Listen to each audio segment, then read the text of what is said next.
Hello! Today gagawa tayo ng malunggay soup. So, himayin na natin tong malunggay na dinray ko. Isang linggo na siyang pinapatuyo.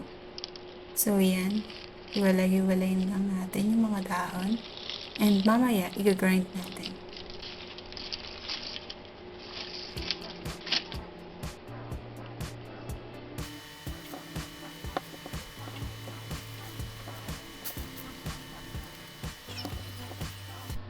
So, yan. Matapos ng i-grind, tara gawa na tayo ng soup.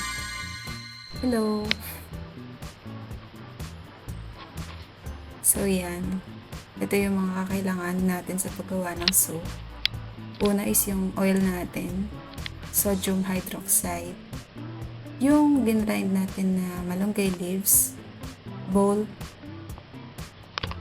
yung beaker natin, pang measure. Yan, Pyrex yan. Tapos, yung ating mold.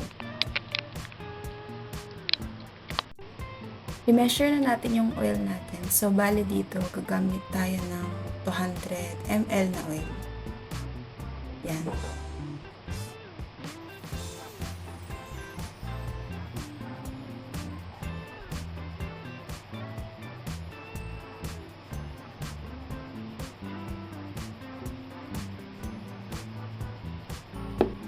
Ilagay muna natin sa bowl yung oil kasi gagamitin pa natin yung beaker sa paggawa ng lye solution. Then yun, iset aside lang natin.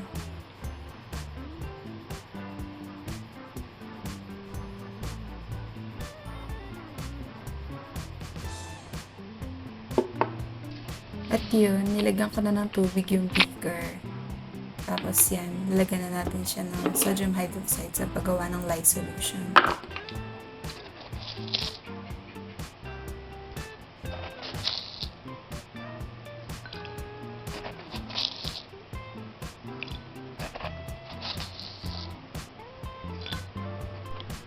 I-mix lang natin para maging solution siya. Reminders lang, sobrang init nitong solution. Kaya ingat-ingat. Okay, ready na yung oil natin. Pati yung lye solution. Paghaluin na natin dito gamit ang ating hand whisk.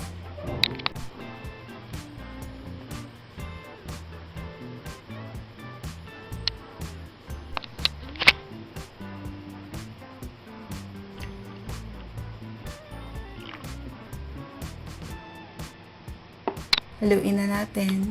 Magiging matrabaho to kasi hand whisk lang yung gamit natin. Mas mainam sana kung meron tayong immersion blender or electric mixer. Pero yun, tsaga-tsaga muna sa hand whisk.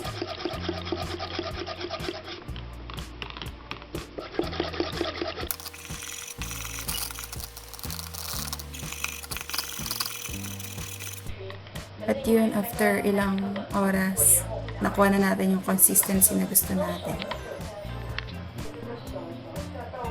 Lagay na natin yung malunggay leaves natin na nag-grind. Yan yung pinaka-ingredient natin for our soup.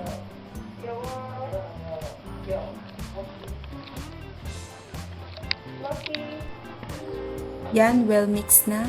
Ilagay na natin sa mold. Ito yung mold natin.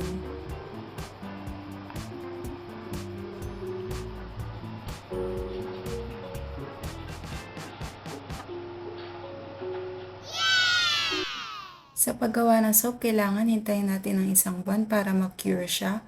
Ito siya after ma-cure at pwede nang magamit.